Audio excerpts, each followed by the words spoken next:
اس کا تعلق کسی بیوہ سے بھول گئے. جس دولت کو میں حاصل کر رہا ہوں اس حاصل کرنے کا طریقہ جائز ہے یا ناجائز بھول گئے. میں جس رزق کو کما رہا ہوں وہ حلال ہے یا حرام بھول گئے. کیوں؟ کیونکہ ذہن نے ایک فیصلہ دے دیا کہ اگر دنیا میں عزت چاہیے تو دولت حاصل کرو. اور سارے کرپشن کی وجہ یہی فکر یہی سوچ بن گئی. اور اس کرپشن کی اس سوچ کی وجہ سے کرپشن جو بڑھا کسی جگہ کو اس نے نہیں چھوڑا. نہ اس سوچ سے مسجد بچی نہ مدرسہ بچا نہ آستانے بچے. کوئی جگہ نہیں بچی. اب یہ سب تو بہت اچھی جگہ ہے. دکان مارکیٹ یہ سب چیزیں تو چلو دوسرے نمبر پہ آتی ہیں. لیکن یہ وہ جگہیں ہیں جہاں انسان جانے کے بعد اپنی سوچ کو بدل لیتا ہے. لیکن اس جذبے نے کہ دولت حاصل کروں گا تو مجھے عزت ملے گی اس ہوڑ میں یہ جگہیں بھی محفوظ نہ رہ سکی. اور ہم دیکھ رہے ہیں فیصلہ آپ کا ہے اور انسان کا کیا ہوا فیصلہ ضروری نہیں ہے کہ اس کے رزلٹ صحیح آئیں. کیوں؟ کیونکہ آپ کے دماغ کے قریب ابلیس کھڑا ہے جو ازلی دشمن ہے اور وہ کبھی نہیں چاہتا کہ آپ کامیاب ہوں. چاہتا ہے؟ نہیں چاہتا نا. اب اس کا کنٹرول دماغ پہ ہوا گھما دیا اس نے. یہ جذبہ کی عزت ملے سب کو چاہیے بھائی. میں بھی چاہوں گا کہ مجھے عزت نہ ملے. اسٹیج پہ جتنے لوگ بیٹھے ہوئے ہیں یا آپ سبھی کی خواہش اور یہ جینوین ہے. ایسا نہیں ہے کہ آپ نے غلط خواہش رکھی. میرے پیر و مرشد نے جو آخری بار جب میں بیعت ہوا تو میرے پیر و مرشد نے میں نے کہا حضور کچھ نصیحت فرما دیں جو زندگی میں کام آئے. تو فرمایا اگر تم عزت چاہتے ہو تو سب سے پہلے تمہیں چاہیے کہ تم اپنی عزت کرو. تو چاہیے کہ تم اپنی عزت کرو. نہیں سمجھ پایا تھا, نہیں شعور تھا. بعد میں بات کروں گا اس پر. تو برادران ملت اسلامیہ یہ آپ کا فیصلہ ہے.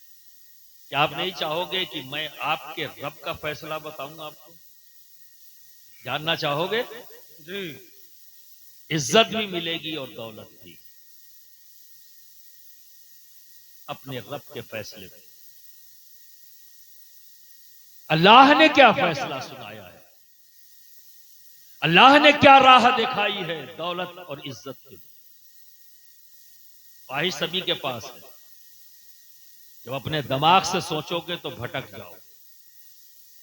تو رب تبارک و تعالیٰ نے حضرت جبریل امی کو اپنے نبی حضرت سلیمان علیہ السلام کی بارگاہ میں بھیجا.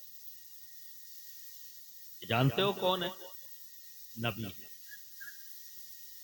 اور ایسے نبی جن کی حکومت اللہ نے انہیں حکومت عطا کی, اور ایسی حکومت کہ صرف انسانوں پر نہیں جناتوں پر بھی, چرند پرند حیوانات سب پر آپ کی حکومت. اور جب حاکم بنایا ہے رب نے تو سب کی زبان بھی سمجھتے ہیں چونکہ حکومت کرنی ہے. تو آپ سب کی زبانوں کو بھی جانتے تھے, گفتگو فرماتے. ان کے پاس جبریل امی کو بھیجا 3 چیزیں دے کر. جبریل امی تشریف لائے, بعد سلام رب کا پیغام دیا کہ آپ کے رب نے آپ کے لیے 3 چیزیں بھیجی ہیں, پر اس میں سے چننا ایک کو ہے, آپ چن لیں. کہا وہ کیا ہے؟ کہا علم, دولت اور عزت. ان 3 میں سے آپ جسے چاہیں چن لیں. حضرت سلیمان علیہ السلام نے علم کو چن لیا. جبریل امی جس کام سے آئے تھے چلے گئے واپس. حضرت سلیمان علیہ السلام نے دولت اور عزت جو ابھی بھی موجود ہے کہا اب تم جاؤ, ہم نے تمہیں تو چنا نہیں, میں نے جسے چنا تھا وہ رہ جائے, باقی تم دونوں جاؤ. تو دونوں بولے, عزت بولی, دولت بولی, نہیں جا سکتے. کہا کیوں؟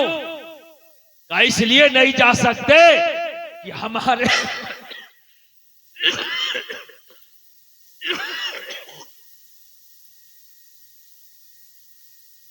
ہم نہیں جا سکتے کیونکہ ہمارے رب نے علم کا تابع ہمیں بنایا ہے. جہاں علم ہوگا وہیں عزت کو رہنا ہے, وہیں دولت کو رہنا ہے. سبحان اللہ سبحان اللہ سبحان اللہ سبحان اللہ. تو برادران ملت اسلامیہ, آج ہم دولت حاصل کرنے اس لیے چاہتے ہیں کہ عزت ملے. حاصل کر لی, مل گئی, کوئی پہچان. آج اگر مسلمانوں کو دکھایا جاتا ہے تو لنگی اور پھٹی بنیان پہنے ہوئے دکھایا جاتا ہے.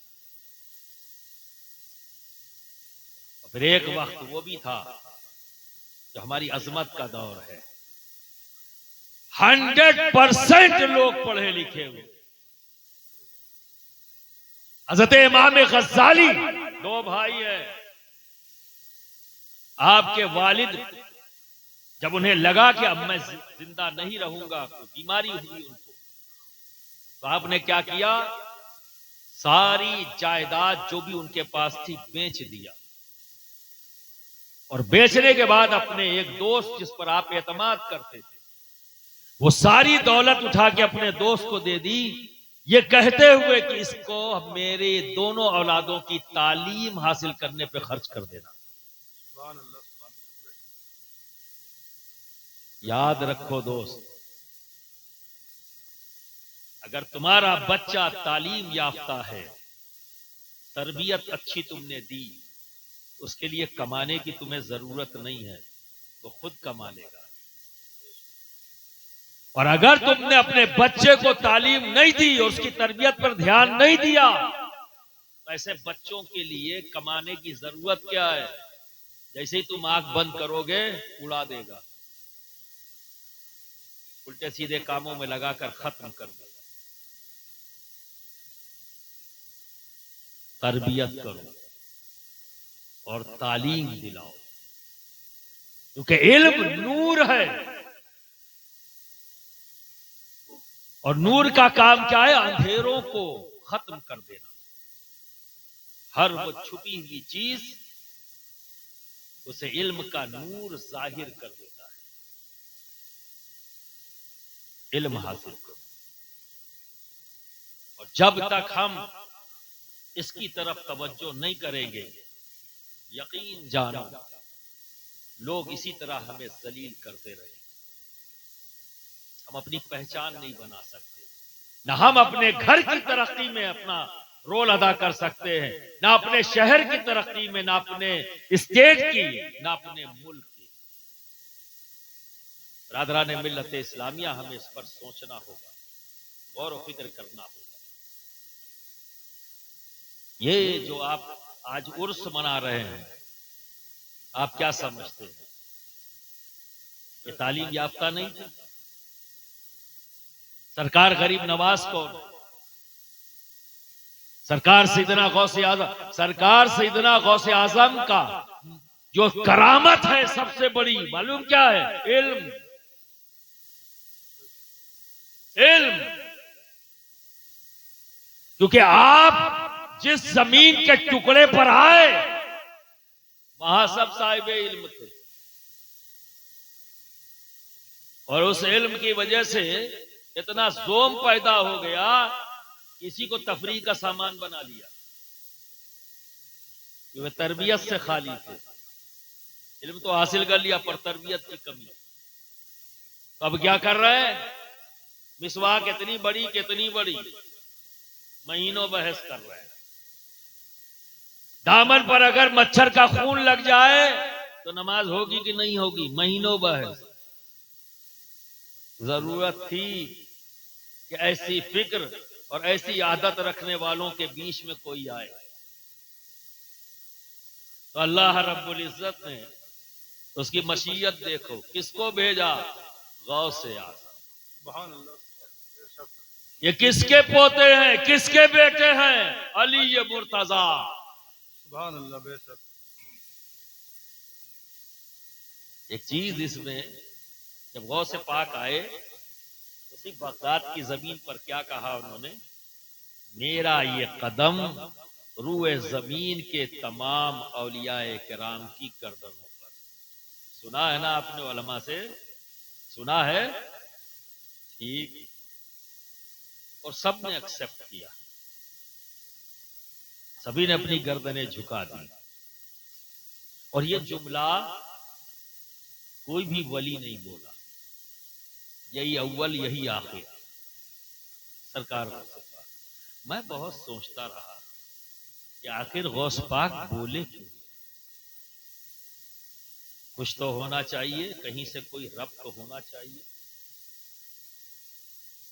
یہ اختیار سرکار سیدنا غوث پاک کے پاس آیا کہاں سے؟ اس رب کو تلاش کرنے کی کوشش کی.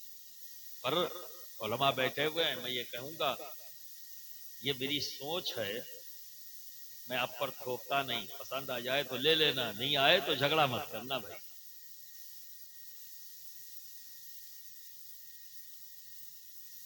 دادا کون ہے غوث پاک کے؟ ابو تراب. اولادی کا نام ایک کیا اور بھی ہے؟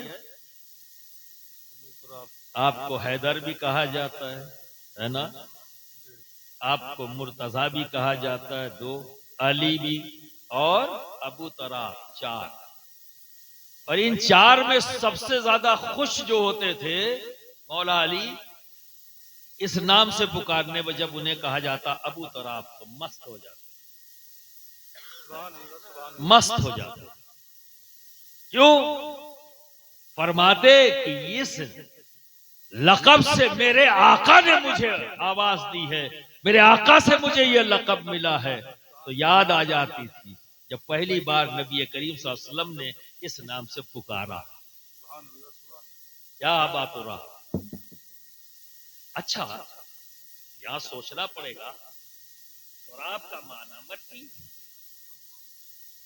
ہے نا، اور کہنے والے نبی ہیں، تو مٹی کا باپ.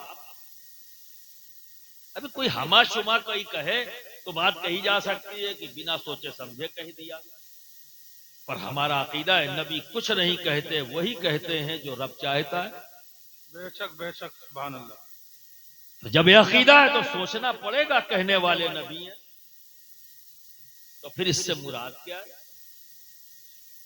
کیا جو اس سے معنی اور مطلب نکلتا ہے ڈکشنری سے، لغت سے، کیا یہی مطلب ہوگا مٹی کے باپ؟ اور لوگوں نے، یہودیوں نے حجوں کے طور پر بھی آواز دیتے تھے، پر مولا میرے خوش ہوتے تھے. سبحان اللہ. سبحان اللہ. ابو تراب کہنے پر بڑے خوش ہوتے، چونکہ وہ ظاہری معنی لے کر بڑے خوش ہوتے تھے. چلو تو وہ حجوں کی نیت سے پکارتے یا ابو تراب. لیکن دوستو ہم نبی کو بھی مانتے ہیں اور نبی کی بھی مانتے ہیں، اسی لیے تو ہم جماعت ہیں، ہم ایک طرفہ نہیں ہیں. ہم نبی کو بھی مانتے ہیں اور نبی کی بھی مانتے ہیں. تو نبی نے کہا تو یوں ہی نہیں کہا ہوگا، یوں ہی نہیں. اب آؤ اس کہنے کے پیچھے جو سمجھ میں آیا وہ بیان کرتا.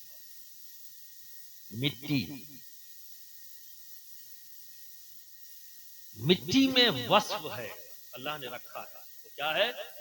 کہ نور کو اپنے اندر جذب کر دے. نور کو جذب کرنے کی صلاحیت مٹی کے اندر موجود ہے.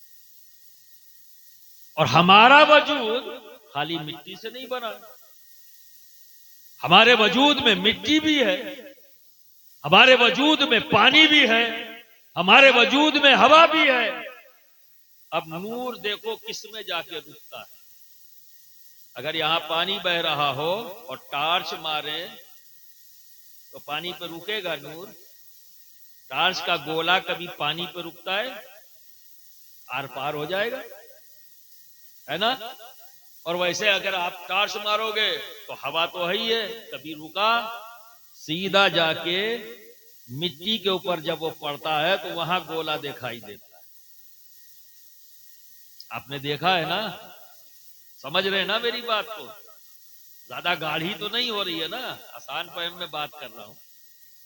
کیونکہ اب تو ٹارچ ختم ہو گئی تو اب نئی نسل کو ٹارچ بھی نہیں سمجھ میں آئے گا، جو دیکھا ہی نہیں ہے موبائل میں آ گیا.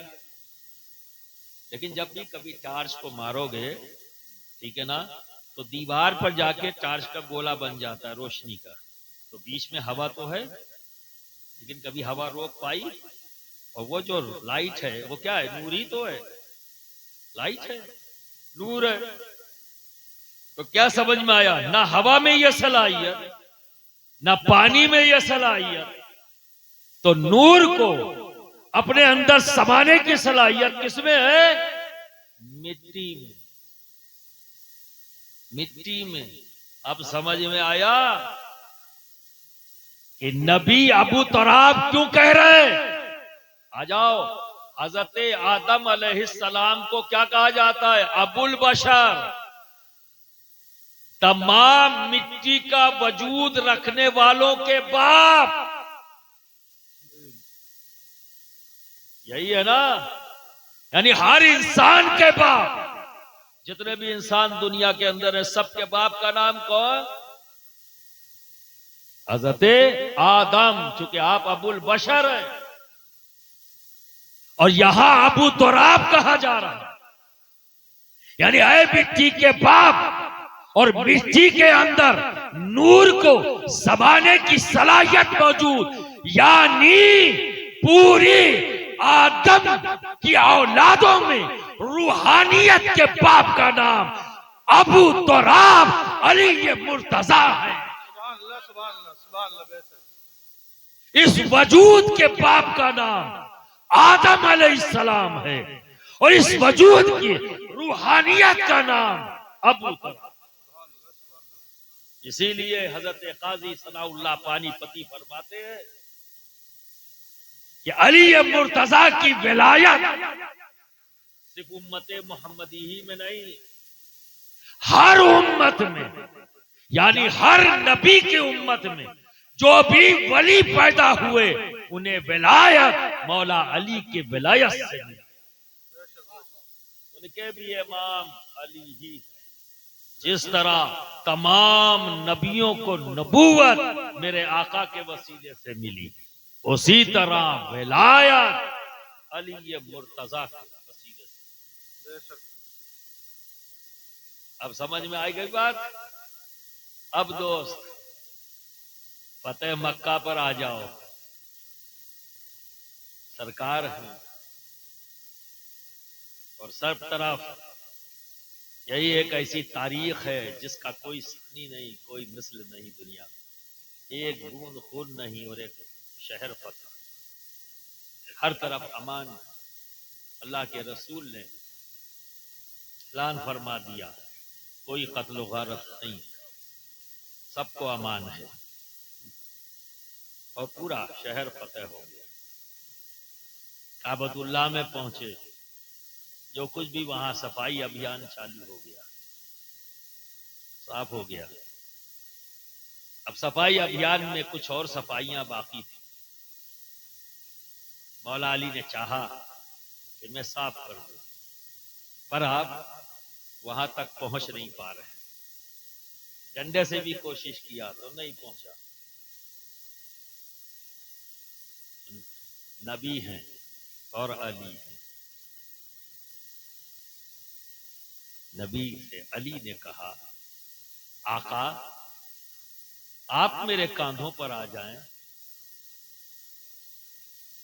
اور میں کھڑا ہو جاؤں گا تو آپ یہ کام کر دو. تو نبی نے فرمایا علی تم نبوت کا بوجھ نہیں اٹھا،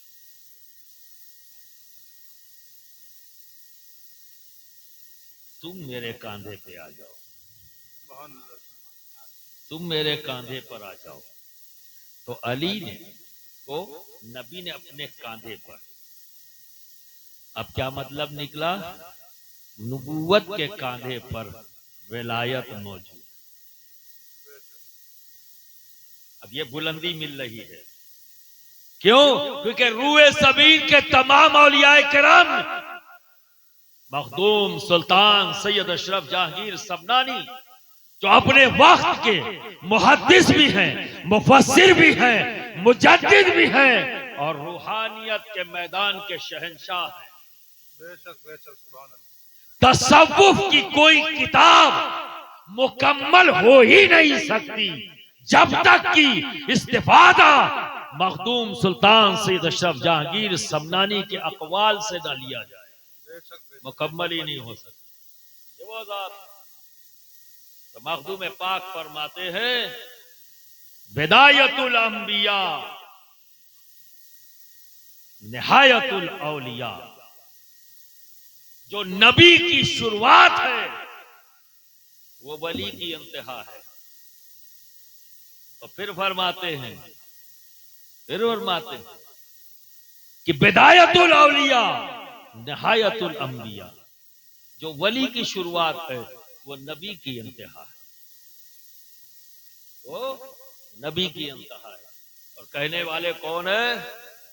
نہ علمی اعتبار سے یہاں بھی فرصت نہیں ملے گی کہہ کے چلے جائیں، جو اکثر صوفیہ کے تعلق سے لوگ یہ خیال رکھتے ہیں ان کے پاس علم نہیں ہے.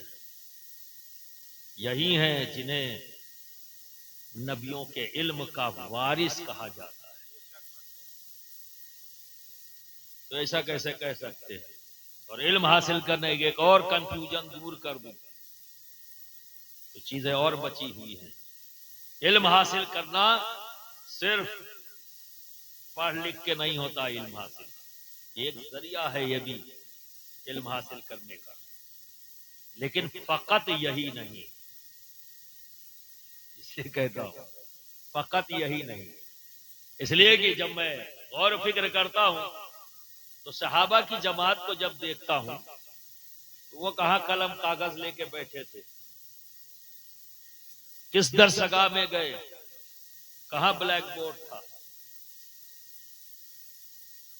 اور کوئی ہے دنیا میں جو یہ کہہ دے کہ ان کے پاس علم نہیں تھا؟ صحابہ کی مقدس جماعت ان کے پاس علم نہیں. ارے سارا ذخیرہ جو علم کا آج ہمارے پاس ہے یہ انہی کا احسان ہے کہ انہوں نے منتقل کیا، ہم تک پہنچایا. وہی ہے. تو انہوں نے کیسے علم حاصل کیا؟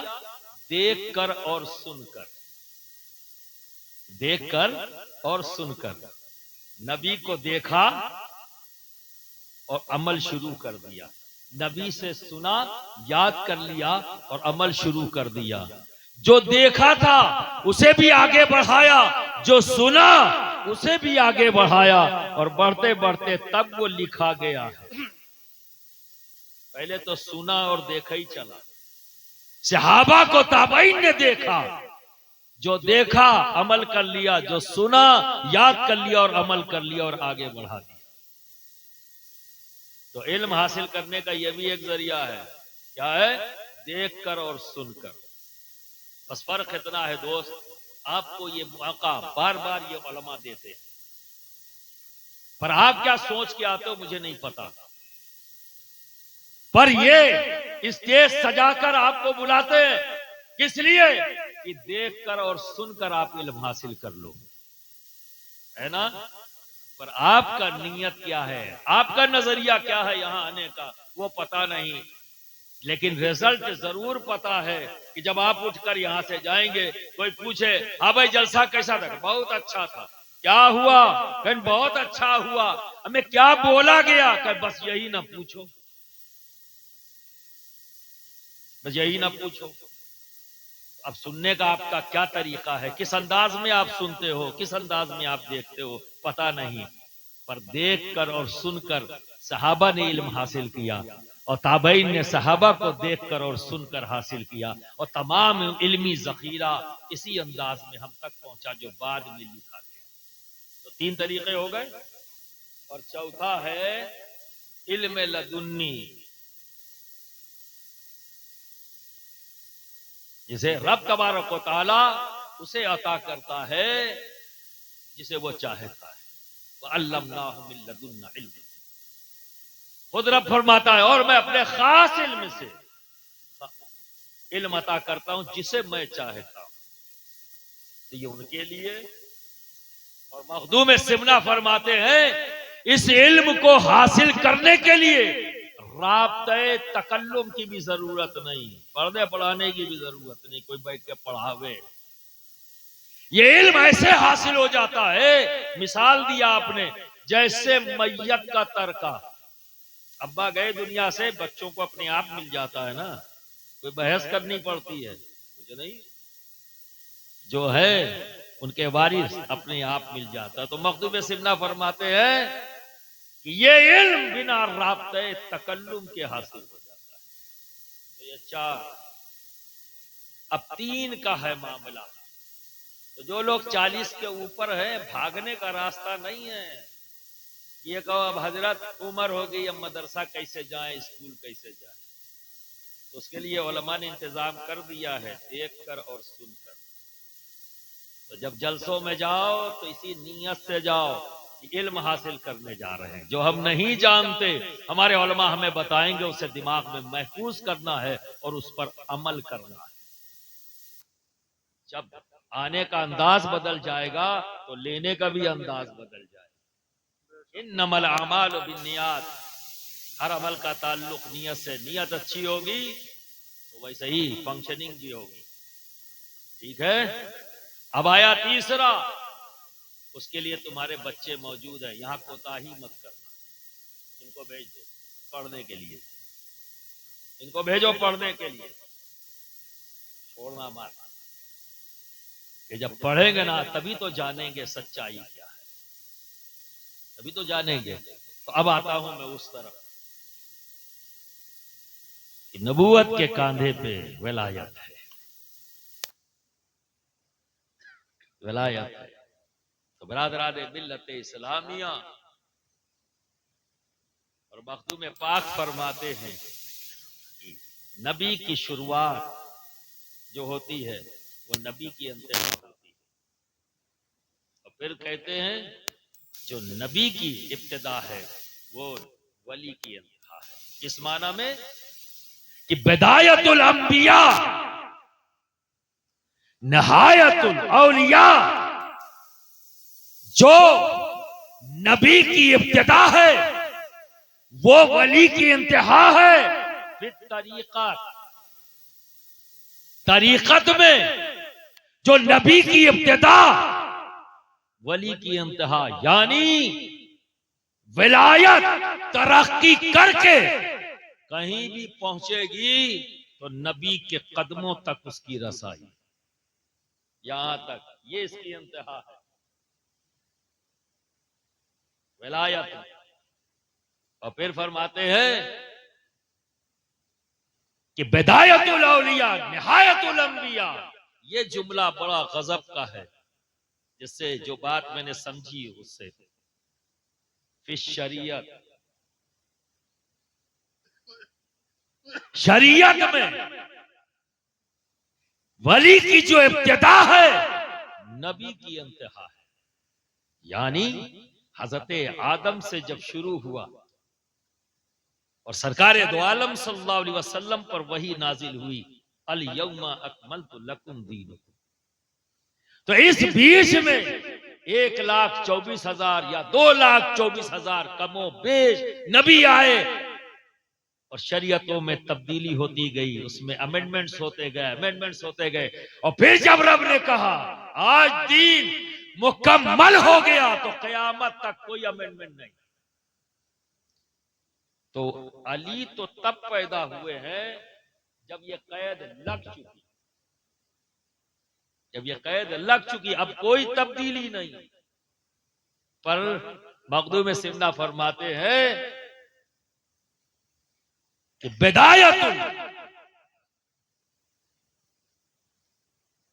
انبیاء نہایت الاولیاء فی الشریعت، تو یہ صرف امت محمدی تک کی بات نہیں ہو رہی ہے، امت محمدی کی بات نہیں ہو رہی، یہ تو پورا شروع سے لے کر آخر تک، چونکہ انتہا ہوئی ہے نبی پر جو ولی ہوا اس کی تو ابتدائی شریعت رہی ہر امت میں، جتنی ہے وہی اس کو ماننا ہے اور اسی میں ترقی کر کے وہ ولی بنا۔ برادران ملت اسلامیہ، نبی نے بلند کیا کس کو؟ علی کو۔ نبی نے بلند کیا کس کو؟ حسنین کریمین کو، حسنین کریمین کو۔ یہی ہے تین نفوس قدسیہ جن کی رسائی دوش نبی تک، باقی سب کی رسائی قدم نبی تک۔ اب سمجھ میں آ گئی بات؟ باقی رسائی قدم تک، یہ تین نفوس قدسیہ جن کی رسائی نبی کے دوشے تک۔ اور غوث اعظم کون ہے؟ غوث اعظم کون ہے؟ علی کے بیٹے ہیں۔ غوث اعظم کون ہے؟ امام حسن کے بیٹے ہیں۔ غوث اعظم کون ہے؟ امام حسین کے بیٹے ہیں۔ اور یہ نسل حسنی یہ کیسے چلی ہے؟ باپ امام حسن اور ماں امام حسین، یہ ہے حسنی نسل جن سے ہمارا تعلق ہے۔ باپ کی طرف سے امام حسن اور ماں کی طرف سے امام حسین، یہ سرکار سیدنا غوث اعظم کا نسب ہے۔ جب علی نے غوث اعظم کو عالم روحانیت میں اپنے کاندھوں پر بٹھایا تو غوث اعظم منبر پر چڑھ کر کہہ رہے ہیں اب میرا یہ قدم روئے زمین کے تمام اولیاء کے کاندھوں پر ہے، گردنوں پر ہے۔ سبحان اللہ سبحان اللہ۔ کیونکہ امام الاولیاء نے اپنے کاندھوں پر بیٹھا دیا، یہ اختیار دے دیا، اے بیٹے اب تو اعلان کر۔ اب آئیے دوسری اتھینٹسٹی، بس اسی کے بعد سننے کے موڈ میں ہو بھیا؟ آئے بات مکمل ہو گئی۔ ایک اور ثبوت کی طرف لے جانا چاہوں گا، کیونکہ یہاں علماء بیٹھے ہوئے ہیں تو کچھ باتیں ان کے لیے بھی کرنا چاہیے، ٹھیک ہے نا؟ اب آؤ چلو یہ والا بھی سن لو۔ حضرت ابراہیم خلیل اللہ نبی، جانتے ہو نا؟ تھوڑا سا بولو نا، ہاں یا نا؟ جانتے ہو؟ آپ کے دو بیٹے، بڑے بیٹے کا نام حضرت اسماعیل اور ان سے چھوٹے بیٹے کا نام حضرت اسحاق، ٹھیک ہے؟ باپ نبی، حضرت اسماعیل نبی اور حضرت اسحاق نبی۔ باپ نبی، بیٹا نبی، بیٹا نبی، ٹھیک؟ پھر حضرت اسماعیل نبی، پھر آپ کی نسل میں کوئی نبی نہیں، خاموش۔ اور حضرت اسحاق نبی، تو جب ادھر اس شجرے میں دیکھتے ہیں تو نبی نبی نبی نبی نبی نبی نبی نبی نبی نبی نبی حضرت عیسیٰ تک نبی نبی نبی، اور حضرت اسماعیل نبی بڑے بیٹے ہیں نبی پر خاموشی، حضرت اسحاق بھی نبی پر نبی نبی نبی نبی نبی نبی نبی، حضرت موسیٰ حضرت عیسیٰ تک نبی۔ کم و بیش بنی اسرائیلی نے کہا جاتا ہے کم و بیش 5000 نبی، اور ادھر خاموشی۔ جب آئے تو نبی آخر الزمان آئے، جب آئے تو امام الانبیاء آئے، جب آئے تو سردار انبیاء آئے، یعنی ہم سب کے آقا محمد عربی صلی اللہ علیہ وسلم آئے۔ دوستو یہ مشیت ہے، اتفاق نہیں. اس کو ذہن میں رکھنا، یہ مشیت ہے، اتفاق نہیں.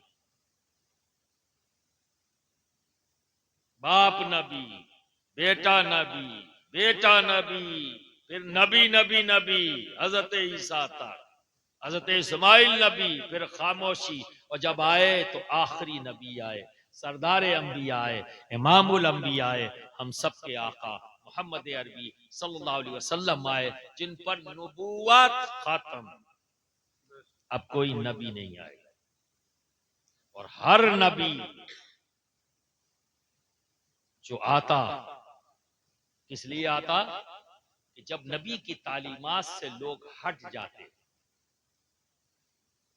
اور شیطان ان کے دماغوں پہ قبضہ کر کے شرک اور بدعت کی طرف لے جاتا، گمراہیت کی طرف کھینچ لے جاتا، تو رب تبارک و تعالی انسانوں پر رحم فرماتا اور پھر اپنا نبی بھیجتا. وہ آتے، اصلاح کرتے، اور جب سب اصلاح ہو جاتی سب کی اور سب صراط مستقیم پر آ جاتے، ان کا کام مکمل ہو جاتا اور اپنے رب کی طرف سے آئے تھے اپنے رب کی طرف واپس چلے جاتے. تو سارے نبیوں کا کام یہی تھا. تو اب جب نبی آخری بن کر آئے، اب کوئی نبی نہیں آئے گا، تو سوال تو ہونا ہی تھا نا. اور جو سامنے ہے وہ کس کے تربیت یافتہ ہے؟ نبی کے. ہمارے آقا کے تربیت یافتہ تمام صحابی بیٹھے ہوئے. تو سوال تو کرنا ہی ہے. وہ تو بہت انٹیلیجنٹ، بہت ہی شارپ دماغ، علم رکھنے والے، کوئی گوشہ چھوٹتا نہیں جس پر وہ غور و فکر نہ کرتے. کیوں؟ کیونکہ وہ تربیت یافتہ ہے ہمارے نبی کے، علم حاصل کیا ہے ہمارے نبی سے، تو کمی کہاں رہے گی؟ تو سوال تو ہونا ہی تھا، یا رسول اللہ جب آپ آخری نبی ہیں، آپ کے پاس کوئی نبی نہیں آئے گا آپ کے بعد، تو جب امت محمدی میں شیطان اپنا کام کرے گا اور گمراہیت کی طرف کھینچے گا، تو پھر امت کی اصلاح کون کرے گا؟ کیونکہ اب تو نبی آئیں گے نہیں، تو پھر ان کی اصلاح کون کرے گا؟ تو سرکار نے فرمایا بے شک میرے بعد کوئی نبی نہیں آئے گا، پر نبوت کا فیضان بانٹنے کے لیے ولایت کا دروازہ کھول دیا جائے گا. تو نبوت کا فیضان ہر دور میں ہر امت کی ضرورت رہا، اس لیے نبی آتے رہے تاکہ فیضان نبوت، فیضان رسالت بانٹتے رہے. امت محمدی کی ضرورت کیسے ختم ہو جائے گی جب ہر امت کی ضرورت یہ تھی اور اسی ضرورت کے تحت نبی آتے رہے. تو برادران ملت اسلامی، اللہ کے رسول نے فرمایا بے شک میں آخری نبی ہوں، مجھ پر دروازہ بند، اب کوئی نبی نہیں آئے گا، پر نبوت کا فیضان، رسالت کا فیضان ولایت کے راستے سے امت کو بٹے گا. تو یہ فیضان نبوت، فیضان رسالت کا جو دروازہ کھلا، کس پر؟ کس پر؟ اسی لیے تو کہہ رہے ہیں نبی یا ابا تراب، یوں ہی تو ہی نہ کہہ دیا ہے. اے تمام روئے زمین کے روحانیت رکھنے والی ذات کے باپ، روحانی باپ، اسی لیے کہا جاتا ہے پیر روحانی باپ ہوتا ہے. اسی لیے کہا جاتا ہے پیر روحانی باپ ہوتا ہے. اور بایولوجیکل باپ کون؟ حضرت آدم. اور روحانی باپ کون؟ علی. اور بانٹ کیا رہے ہیں؟ نبی کا فیضان، نبی کا فیضان. تو برادران ملت اسلامیہ، اب آپ دیکھو دروازہ کھلا علی پر، تو علی امام، دو بیٹے یہاں بھی ہیں، حسن امام، حسین امام، باپ امام، بیٹا امام، بیٹا امام. امام حسن بڑے بیٹے امام، امام حسین چھوٹے بیٹے امام، امام حسن امام پھر خاموشی، امام حسین امام، امام امام امام امام امام امام، امام حسن عسکری تک سب امام حسین کی اولاد، امام زین العابدین امام حسین ہے نا، امام باقر، امام جعفر صادق، امام موسیٰ کاظم۔ غور سے سننا، اگر کہیں پاگل پن دماغ میں ہو دور ہو جائے گا اس نام کی برکت سے، اس لیے کہہ رہا ہوں، نام بھی لے لے رہا ہوں، سبحان یہ اللہ فقط نام نہیں ہے، دماغی بیماری بھی دور کرتا ہے، اس لیے غور سے سنو۔ سبحان اللہ علی، امام حسن، اب آ جاؤ ادھر، امام حسین امام، امام زین العابدین امام، امام باقر امام، امام جعفر صادق امام، امام موسیٰ کاظم امام، امام علی رضا امام، امام علی نقی امام، امام علی تقی امام، امام حسن عسکری تک امام امام امام امام امام امام، امام حسن امام خاموشی، امام حسین امام، امام امام امام، امام حسن عسکری تک، حضرت اسماعیل علیہ السلام نبی، حضرت اسحاق علیہ السلام نبی، حضرت اسحاق علیہ السلام کے اولادوں میں نبی نبی نبی نبی نبی نبی نبی عیسیٰ تک، حضرت اسماعیل علیہ السلام نبی، پھر خاموشی آئے تو نبی آخر الزمان آئے، یہ اتفاق نہیں مشیت ہے، اسی لیے کہہ رہا ہوں سنو غور سے، یہ اتفاق نہیں مشیت ہے۔ جب فیضان رسالت، فیضان نبوت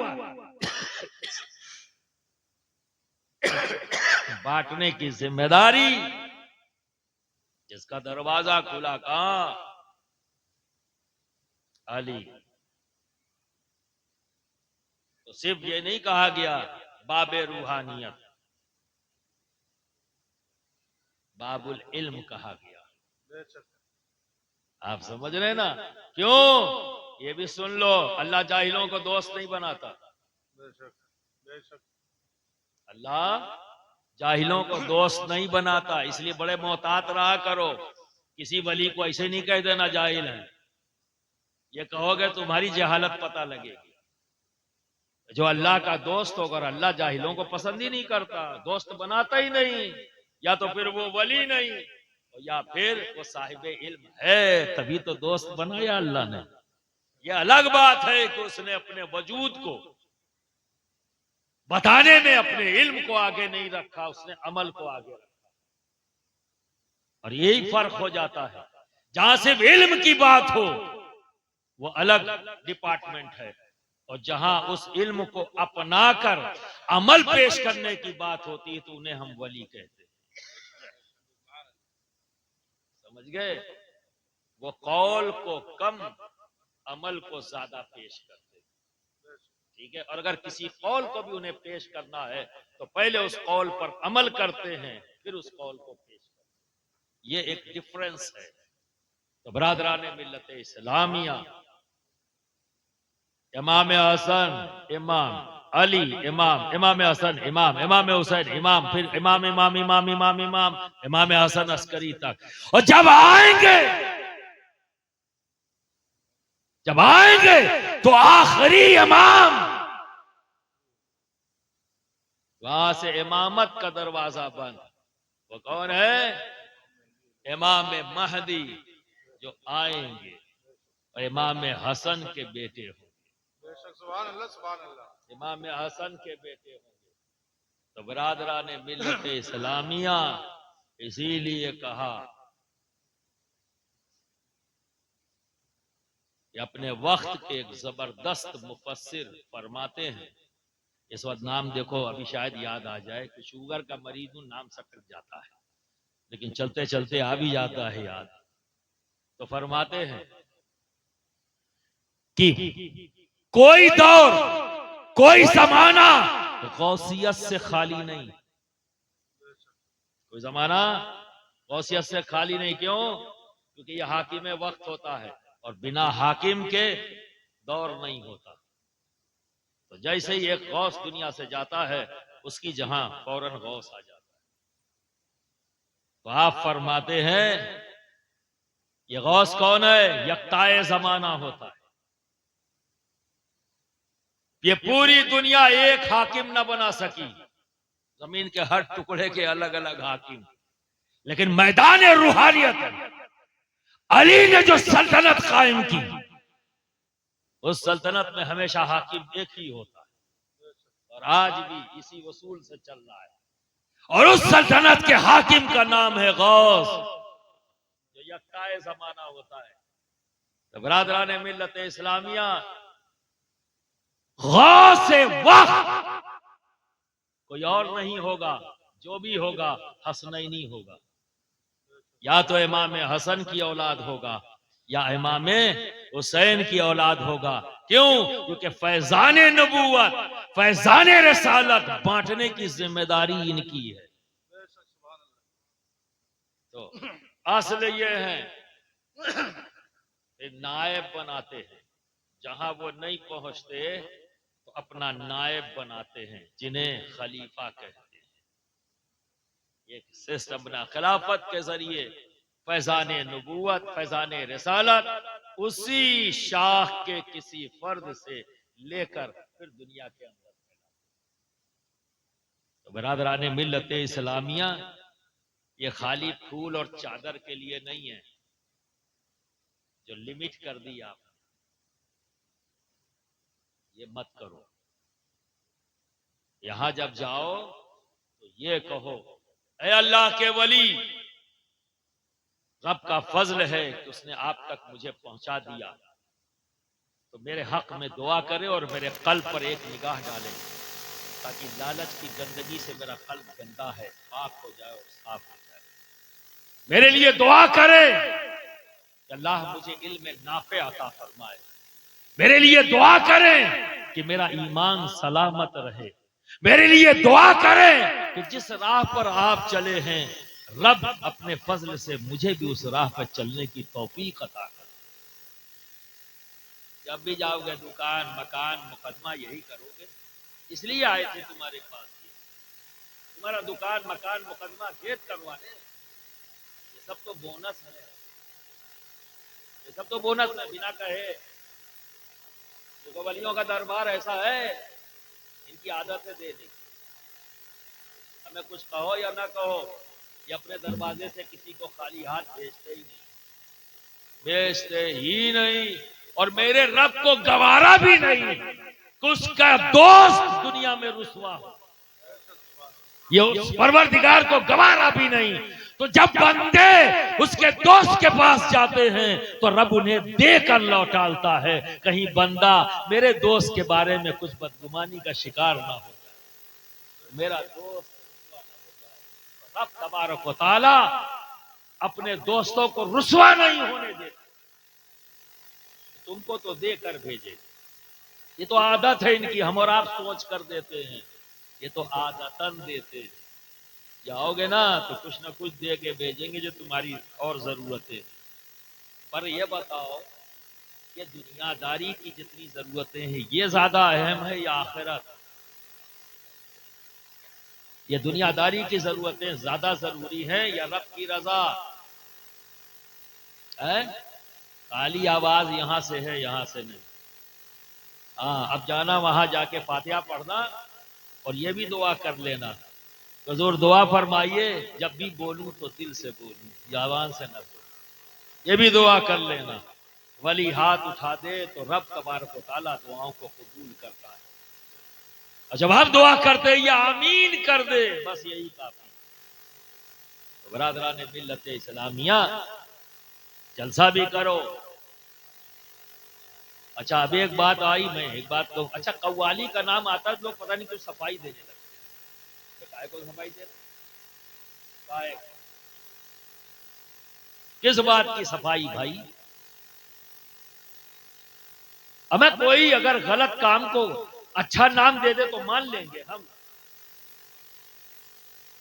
مانیں گے؟ نہیں مانیں گے نا. جو غلط ہے اسے ہم مانتے ہی نہیں کہ قوالی ہے. جیسے مقابلہ اور یہ تم میں، یہ سب آرکیسٹرا ہے، قوالی نہیں. لیکن جب بزرگوں کے آستانے پر نعتیہ کلام منقبت پڑھا جائے وہ ہے قوالی. تو ہمیں صفائی دینے کی کیا ضرورت ہے؟ یہ بڑی احتیاط ہوتی ہے اور یہ ہوتی ہے وہ ہوتی ہے. قوالی میں احتیاط ہے ہی ہے. قوالی کا مطلب یہ ہے کہ باوضو بیٹھو.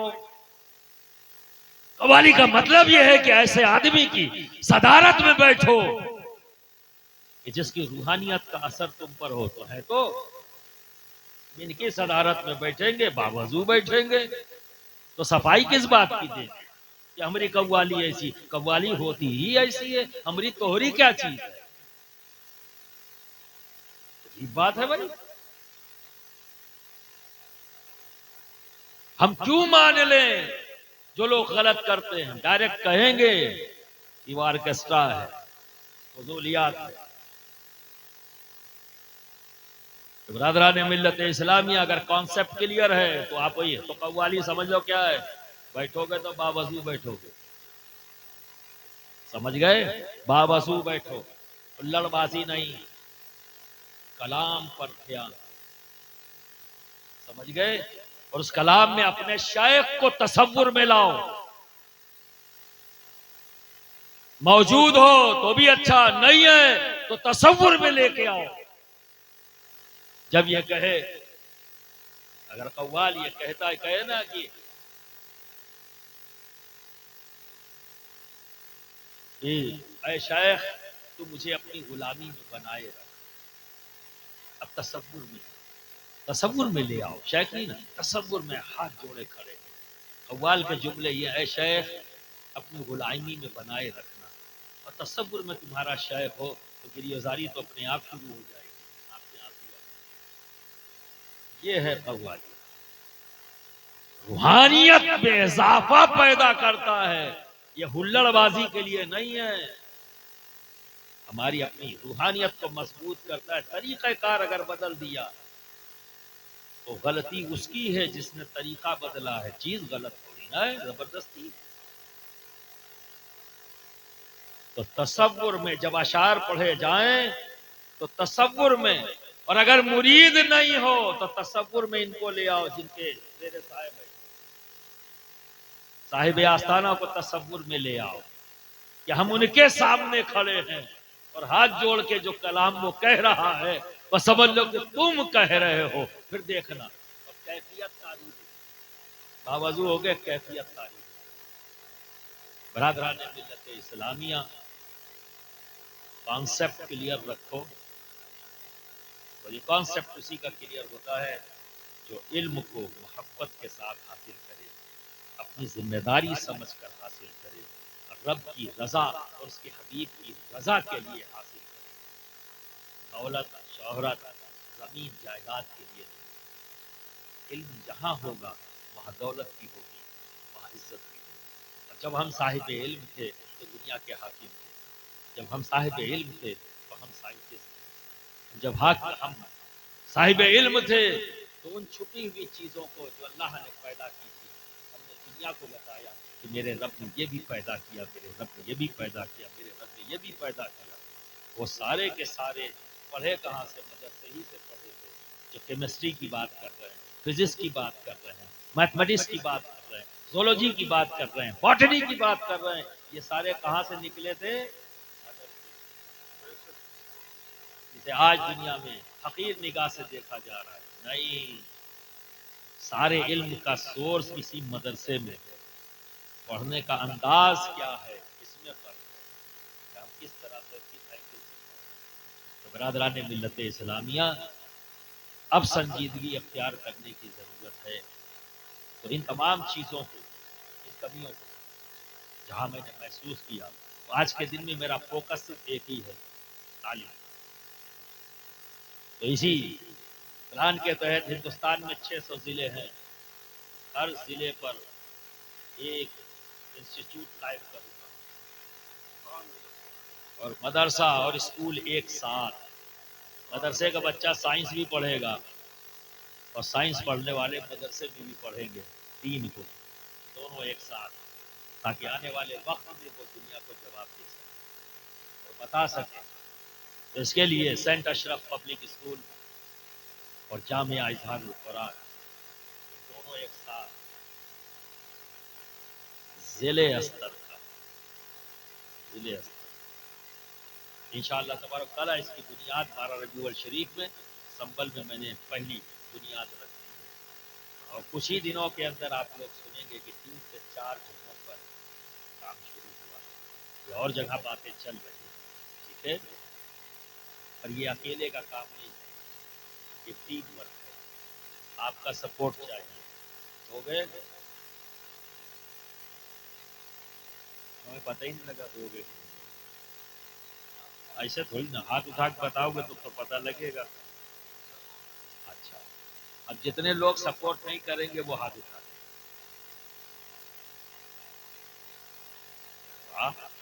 ماشاء اللہ, سارے لوگ سپورٹ کریں گے, ذرا ہاتھ اٹھا دیں. یہیں سے بدلے گا. دولت حالات نہیں بدلتے. کوئی بھی قوم, کوئی بھی ملت, کوئی بھی ملک اس وقت تک ترقی یافتہ نہیں کہلاتا جب تک کہ اس ملک کا ایک ایک فرد تعلیم یافتہ نہ ہو جائے.